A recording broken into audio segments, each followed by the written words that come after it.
Appreciate everybody being here. I'll call the meeting to order. Item 2 is the consent agenda. All the following items, which concern reports and items of routine nature normally approved at AHA meetings, will be approved by one vote unless any trustee desires to have a separate vote on any or all of these items. The consent agenda consists of discussion, consideration, and action of the following items. A, minutes of the regular trustee meeting November 26, 2024. B, the Finance Committee minutes January 21st, 2025. And C, the check report November 9th, 2024 through January 8th, 2025. Do I have a motion to approve? So moved. Thank you, Dr. Brown. Do I have a second? Second. Thank you, Mr. Martin. I have a motion by Dr. Brown, second by Mr. Martin to approve the consent agenda, items A through C. Roll call? Martin, Yes. Burke, Yes. Brown, Yes. Hannaford. Yes. Item 3, CEO's report. Candace. All right. As you can see, looking through your report, the big board report, clinic visits for November, December, down a little bit. Typically happens when providers are taking vacation. I had a provider out on a medical leave for a little bit, so that always impacts the numbers. But Carrie reported that the weight loss clinic visits were doing well and seemed to be, patients were referring family and friends that were either establishing as new patients or reestablishing, coming back to the clinic. So, so that's good. The Northwestern junior students finished their fall rotation.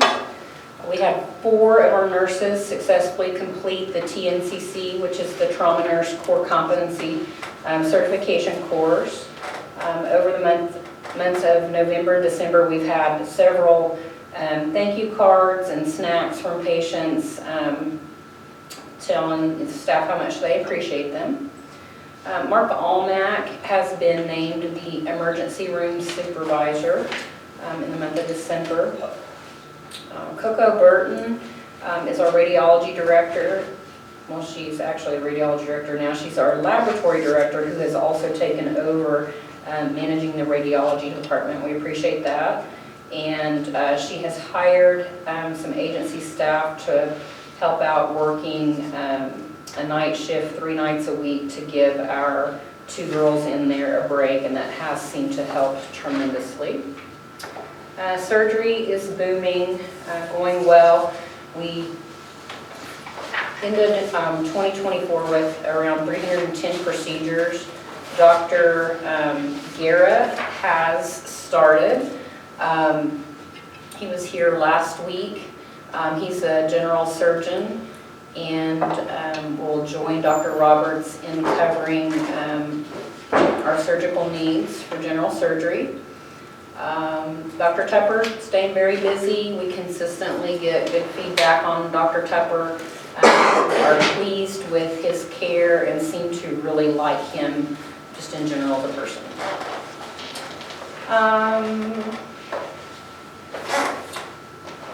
I noted in Sharon's report regarding the Prolia, which is on the 340B, and we are expecting to save around $90,000 a year. Last year we gave around just over 100 Prolia injections. That is a drug for osteoporosis. So that's good. Should be wrapping up our eClinical, getting off of the eClinical soon in the month of February. Senior Life Solutions, our adult site day program, is going well. I believe they've got 7 or 8 enrolled currently and have had several comments on the wonderful services that are being offered through that program. We did finalize the nursing home sale finally, so that is behind us. That was effective 1/1. Revenue cycle management, we did, drum roll, we did give TrueBridge notice of our intention to renegotiate that contract down to the use of software only. That contract ends actually in June. And it's our desire to establish with another revenue cycle management company as soon as we can to improve our billing processes. We had a meeting with leadership yesterday, expecting to get an answer, and he needed some more information as to why we were leaving. So, I'm sure we were able to provide several reasons. Thank yeah, you. it's like beating a dead horse. So, the IT interface, oh my goodness, that's about as painful. They're still not done. So, I'm going to be meeting with them on a weekly basis to try to push that project along. I don't know why they can't seem to, it's not our people, it's between tech and this company doing the interface. Things just one thing after another doesn't get finished, that somebody just continues to drop the ball, I guess. So we'll see if we can't push that to the finish line. Recruitment and retention. I do want to mention, you may have been aware that on 1/9 that we had to close the urgent care. Brian Nutter is our provider in that clinic and had taken vacation. He was actually in Colorado. And we had hired a locums company to cover for Brian while he was gone. The locums provider showed up, and shortly thereafter got a phone call that a family member had been in an accident, so had to turn around and leave. That left us without a provider.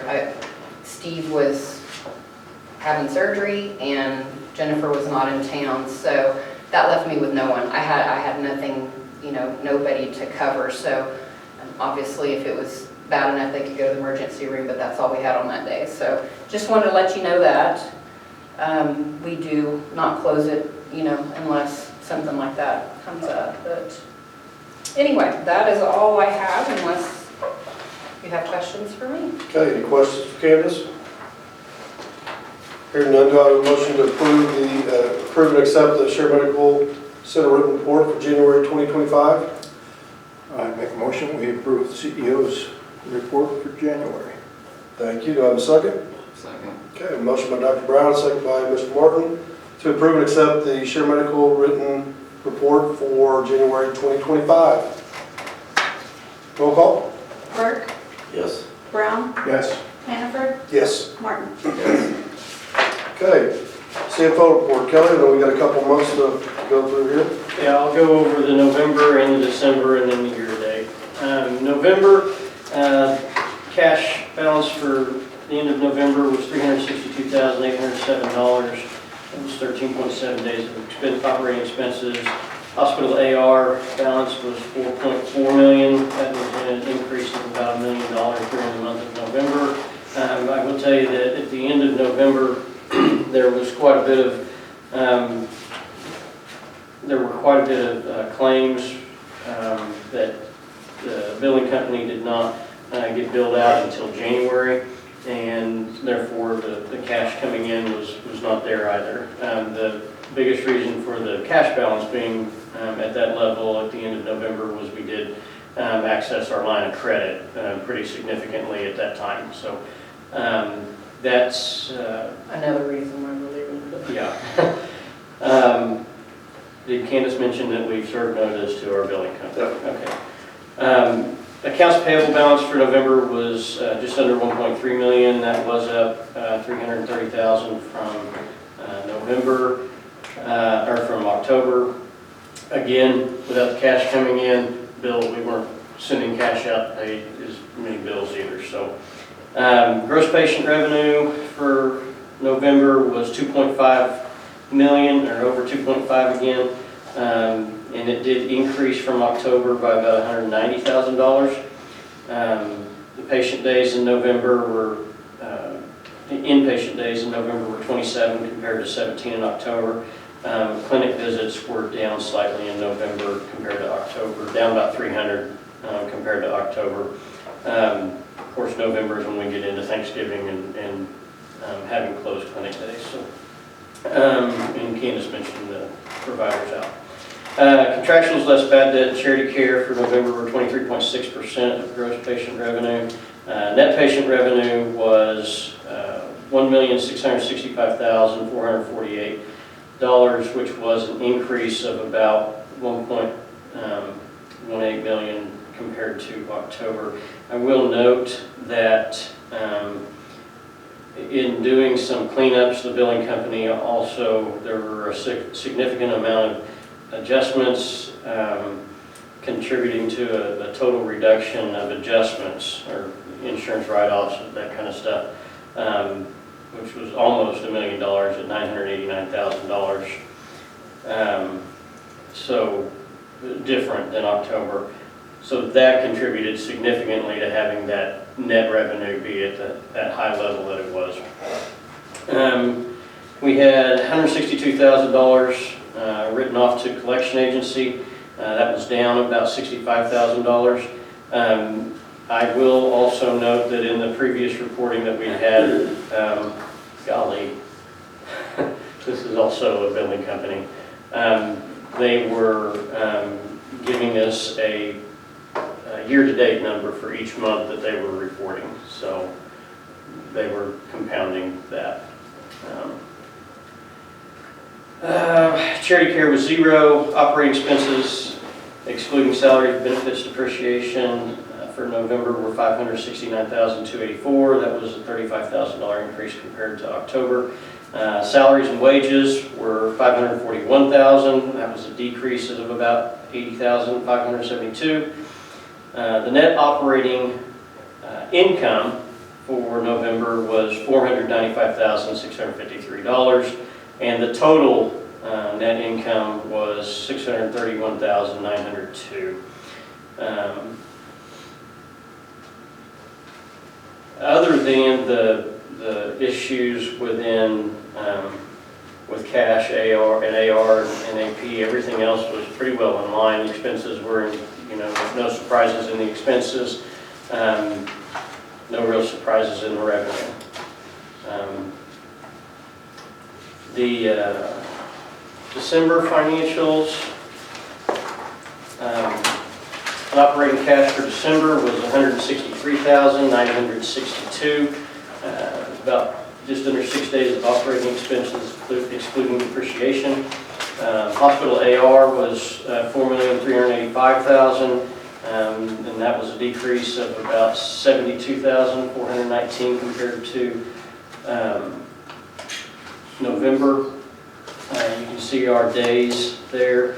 Our total AR days on the 90-day rolling average were 50.2, which is just slightly above where we have our KPI set. The unbilled, we met our KPI. Third party was about 7 more days than what about a week more than what we'd like. And then self-pay was within our target range. Accounts payable balance for December was 1.6. That was up $329,000 from the previous month. And that represents 115 days of operating expenses. Gross patient revenue was 2.48. It was a slight decrease of 31,872 compared to November. Patient days in December were 26 compared to 27, or for December were 26 compared to 27 in November, and the clinic visits were pretty much dead even with where we were in November at 1,627. Hospital contractuals, less bad debt and charity care were 62.5% of gross patient revenue. The net revenue was $848,080, and that's a decrease of $817,368. Again, I'll point out that the November net revenue was impacted by the cleanup and other adjustments that were made in the November books. So total dollars written off to collection agency for December was $49,142. That was a decrease from November of $113,000. Charity care for the month of December was 0. Operating expenses, less salary, benefits, and depreciation were $733,000, and that was an increase of about $164. Salaries and wages were $583,000, which is also an increase of about $45,000.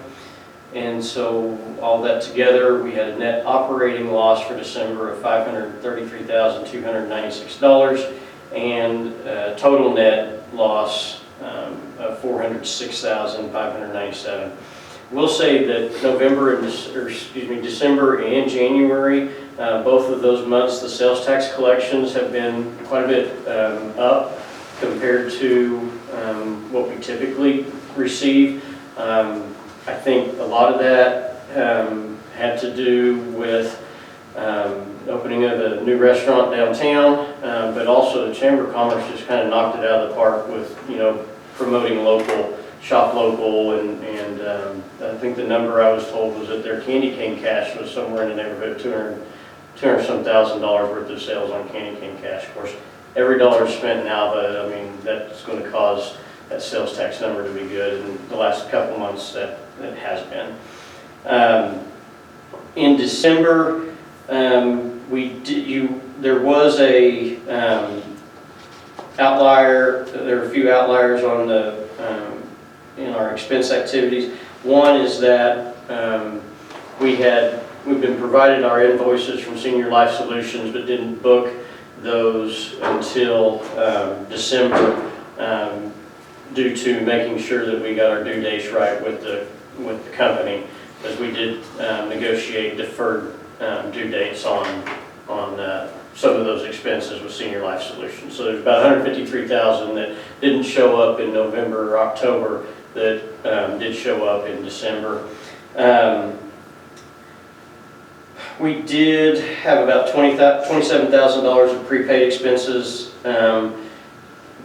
for the My Health Access Network that we moved to other expenses, so that caused our other expenses to look higher, but it also reduced our prepaid expenses, so it's really a wash.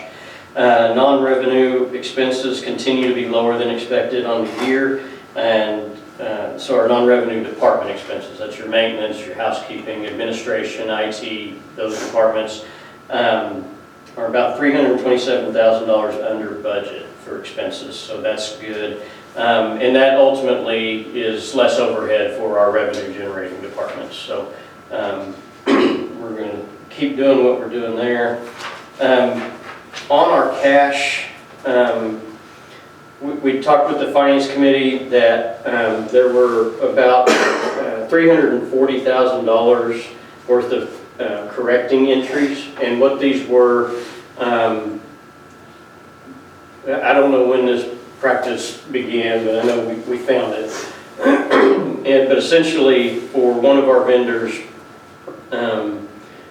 or any of our vendors that require ACH payment, and they also have invoices that are in our accounts payable, we cut the check, void the check, and we don't void the check, we just don't do anything with the check, we don't send it, and then we do the ACH transaction. So the check gets it out of accounts payable. The ACH transaction, prior to December, the ACH transaction was not getting it out of accounts payable, but it was booking twice. The ACH transaction was booking to cash, and the check was booking against cash. And so there's about $340,000 of that we had to make correcting entries for, and that is bringing our cash back to about where it should be. We typically have a correcting entry that we do at the end of the month for cash, but I think Jaden said when she did December's that it was like $700, and it's usually significantly more than that. So we feel like we're getting it to where we have our balance sheet is matching up with what our bank statements show, except for our outstanding checks that are truly outstanding checks that haven't been cashed yet. So that was more or less a process change, and we look to keep that in mind. We are also checks that haven't cleared the bank within 120 days, what's called a stale check. We do have approximately $40,000 worth of stale checks that have been written. A lot of these are refunds. Some of them have been vendor payments, but very, very few of them have been vendor payments. But essentially they're written to people and entities that we can't get a hold of them to get a correct mailing address or whatever it may be. The check is just never going to clear the bank. And so we're working on a policy right now to bring back to Finance Committee on how we handle stale checks. And then other than that, we are anticipating here by the end of this month, $297,000 in Medicaid incentive payments or SHOP payments. And we're also anticipating, at the time I wrote this, we were anticipating $709,000 cost report settlement, but we got word back from Medicare and it's going to be about $459,000. So we just got that word Today. yesterday. So we'll be looking at that to see and working with Fortis to see if we can better forecast that in the future. 250,000. Yeah. Year to date, December 31st, we've lost $220,000. That is about $406,000 under. We had budgeted to be at a positive 186 at this point in the year.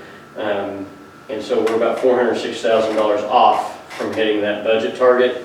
That said, last year at this time we had lost $448,000. So we have about a $228,000 improvement over last year, December 31st.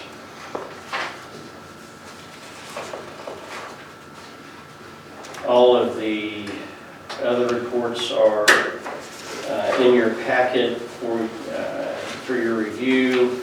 That's kind of the summary. Does anybody have any questions? You can see the 340B revenues in there. I was going to mention that that's kind of back to normal. Yeah.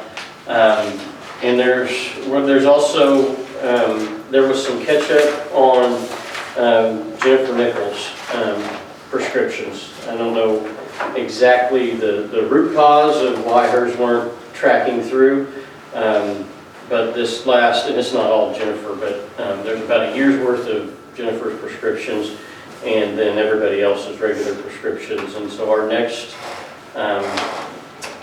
January, we're going to be over $200,000 just in January. So January is going to be a really good month for 340B. Okay. Anything else, Kelly? I'm happy to answer any questions. Any questions? Any of the board members? Okay. Thank you, Kelly. We'll move on to item 5, Medical Staff Executive Committee. Looks like we have a few things to approve. Dr. Burke. So the Medical Staff Executive Committee met January 16th. Got 2 items to bring up for the Medical Staff Credentialing Committee. The first one's an appointment to courtesy staff Francisco Guerra, Jr., MD, General Surgery, and the reappointment to courtesy staff Marissa Endersby, CRNA, Anesthesia. Okay. Do I have start with I. Do I have a motion to appoint Francisco Guerra, Jr., MD, for general surgery? Make a motion to appoint courtesy staff Francisco Guerra, Jr. Thank you, Mr. Martin. Do I have a second? Second. Thank you, Dr. Burke. Been motioned by Mr. Martin, second by Dr. Burke to approve the appointment to courtesy staff Francisco Guerra, Jr., MD. Roll call? Brown, Yes. Hannaford, Yes. Martin, Yes. Burke. Yes. Okay. Number 2, do I have a motion to reappoint to courtesy staff Marissa Endersby, CRNA, Anesthesia? Make a motion on the reappointment to courtesy staff Marissa Endersby, CRNA, anesthesia. Thank you. Do I have a second? Second. Dr. Burke. Been motion by Mr. Barton, second by Dr. Burke, to approve the reappointment to courtesy staff, Marissa Endersby, CRNA. Roll call? Hannaford, Yes. Martin, Yes. Burke, Yes. Brown. Yes. That's all I have. Thank you. Quad B, either Candace, Kelly, you want to, looks like we're just nothing to approve, but Nothing to approve of note, just IT was down a little bit in their compliance percentage. They're working on that, but otherwise, everything else looked good. okay, any questions by board members with Quad B? All right, moving on to item 7, improvement to patient care. Contract review of quality evaluation. The following items from 7B to 7D are all routine policies and procedures. They will be approved or disapproved by one vote unless any members desire to have a separate vote on any or all of the following items, which include B, the discussion and action to approve or disapprove the revisions report dated November 30th, 2024. C, excuse me, the discussion and action to approve or disapprove the revision report dated December 31st, 2024. And finally, D, approval or disapproval of the telephone downtime procedure. Do I have a motion to approve items 7B through D? Make a motion, we approve items 7B through 7D. Thank you. Do I have a second? Second. Thank you. I have a motion by Dr. Brown, and a second by Mr. Martin to approve items 7B through 7D as listed. Any questions?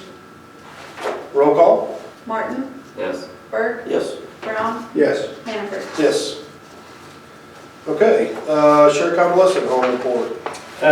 Nothing really to report except that, as Candace said, the sale transaction did go through. The proceeds from the sale have been put into a 30-day CD with Community Bank, and the board has asked that staff look for local rates to split that up and come back with options for that funding. And Kelly, I guess we'll still be reconciling some of the, We will continue to be reconciling accounts receivable. We are, all the services provided prior to December 31st, the revenue and the expenses prior to December 31st remain our responsibility or our benefit. And so we'll continue to work that. We're probably going to put a relatively quick turnaround time, try to put a quick turnaround time on collecting the outstanding accounts receivable and getting notice out to everybody that be sure to send those payments to Share Medical Center so that we get that taken care of. And then the accounts payable, we'll have probably not a whole lot more expenses coming through. I know that we'll see some invoices from attorney work and some invoices for December services that don't get billed out until January. So, do you see this agenda item coming off from this point forward? yes. Okay. Any other questions? I didn't know if we keep, until everything was reconciled, if we keep it on for. What I'll probably do is move that finance report over into, and I do have that finance report in the packet, but it's, we had budgeted to lose money with the nursing home over this 6 months, and when that insurance check came in for the chiller system, it had put us into the black, and we finished the 6 months in the black. We didn't have a whole lot of we didn't have a whole lot to do with the operation during that period of time, but the finances remained favorable for us. Okay. Any other questions from board members? Okay, hearing none. Kelly, foundation report? You want the homestead? I'm sorry, homestead. Homestead, they've had quite a bit of interest in apartments, and they have had some people that have either, moved out for health reasons. I think one moved out for other reasons, but they've managed to keep their census up. Total revenue was, that's not the right report.